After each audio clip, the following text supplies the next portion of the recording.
Probably the big things, probably like the Hydra dog coming back, of course, as well as us going out and finding the RV that we had to, of course, do first, and then we brought it back. We put out all our stuff from our house in the U-Haul because we sold a ton of stuff, and then we stayed at our friend's place for like a couple months while we got the whole thing, you know, how it happens in the RV world. But then when we moved in, when we got all our messages out while we like did all the video at Florida, because that's where all our pitch video and everything is. But when we did all that, I think that really helped us get out there because we put it all on social media, and then I think that's what really helped it come out.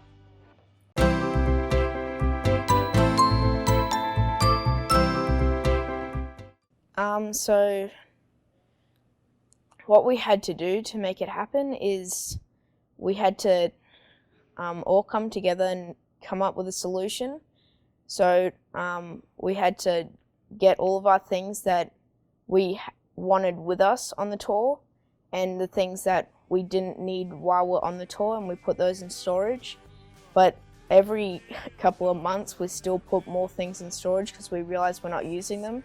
And then we just realize that it's getting more cluttered and more cluttered, so we just keep on going down and taking a lot of things out.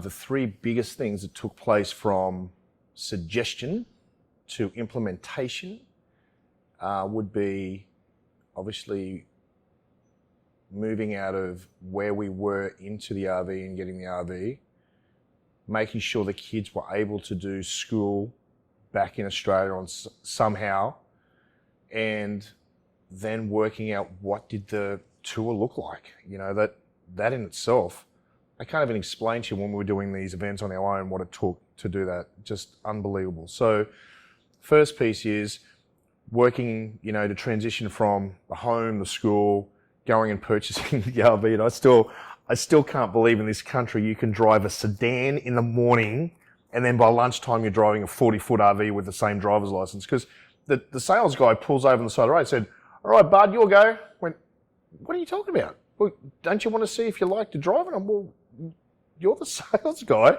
You got a license, right? So I've got a car license. That's all you need. That's all you need in Florida. Oh my God. So here I am 30 seconds later driving this 40-foot RV. I couldn't believe I transitioned from a sedan to a 40-foot RV. No training, no license, no nothing. It's still insane to me to this day. So that in itself, when we chose the RV, we've had a hell of amount of problems with the RV, but that's a really different story for a different day. But getting into the RV, this is a huge component of what nearly stopped the tour in its tracks. The transit van that the Big Blue Dog sits on now, because when I was going through the buyback, I took the dog from a trailer to the transit van, all custom made to duplicate from. That transit van was the first time in 2015 that it was here in the US. It's been in Europe for 40 years. It didn't have a tow kit. It didn't have something that you could actually tow with an A-frame. So we didn't think of this until after we'd bought the RV. Without towing that with an A-frame, it couldn't have been possible putting it on the back of a trailer, but we still went and had a look for trailers. So this is what happened. We go to get the parts. They look it up. They tell us they didn't make the parts for it because it's a new vehicle in the US. And we then went looking for a trailer. The trailer was going to take a month to build because of the size of the Big Blue Dog, which meant we had to wait another 3 weeks before we could leave. Rachel was already done by this time to get out on the road to get this trip over and done with, pretty much. Like I said, I had to act fast. So in the 11th hour, I ring up Kevin Harrington and I said, I've got a problem. I didn't think for a second that I wouldn't be able to tow this vehicle behind us. I can't use an A-frame. It doesn't have the pieces. So he made a phone call to someone in Ford. They rang me and they said, "Have you thought of after parts?" I said, "I don't even know what that means." He said, "It's when you actually do something to the vehicle after you've bought it."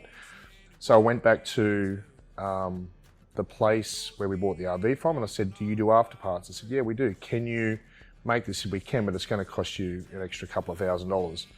So on the 11th hour, they got the dog, we call the dog, which is on the van, and they made these special parts to be able to tow with an A-frame. That, I swear to God, nearly stopped us from doing it. We got this 40-foot RV, we're going to have to trade back in because we couldn't have towed it behind the bus. So that's just me though. That's one of those things of just making sure that if we say we're going to do it, it's going to get done. I don't even know how it happens, but it gets done. That was like, I was with my operational manager. He's even said, there's nothing we can do. He said, I'll follow you around the country if you like. But yeah, well, that's going to work. So the second part was we flew back to Australia to get our visa sorted, and we went and saw Long Reach, up in Queensland, state of Queensland. It's called School of the Air. Back in the 50s, kids that couldn't get to their schools, they would do the CB radio and they would do it remotely.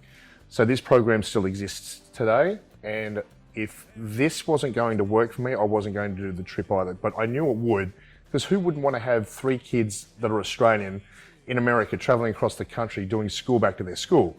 So we had this big meeting. There were 6 of us in the room, vice principal and math and English and whoever was there. And then in the end, the vice principal, she was a lady, going, I'm just sorry, we just cannot do this. You're traveling across America and you've got access to schools. That the story and everything sounds great, but we won't be at any areas for school longer than a week or 2. It just doesn't make any sense. And she said, oh wait, I'll go and get whatever his name was, the principal. The principal comes in, I tell him our story, and he was like, this is fantastic here, folks. We'd love you to have you on board. This is one of the best things I've ever heard. So before you know it, Australian curriculum. So now we've got the second piece. The third one was, how do we create it? What is the plan? 50 states and 150 cities? What do we do? So a really good friend of ours helped us with the early day planning and a few contacts and working out how it worked. And there's this saying that I love to say is that if you want to make God laugh, tell him your plan. And the plan that we had then to where the plan is now, it's night and day. Doesn't even exist from where it was to where it is today. So they were the 3 things that were the major components of this tour even starting, let alone getting off the ground.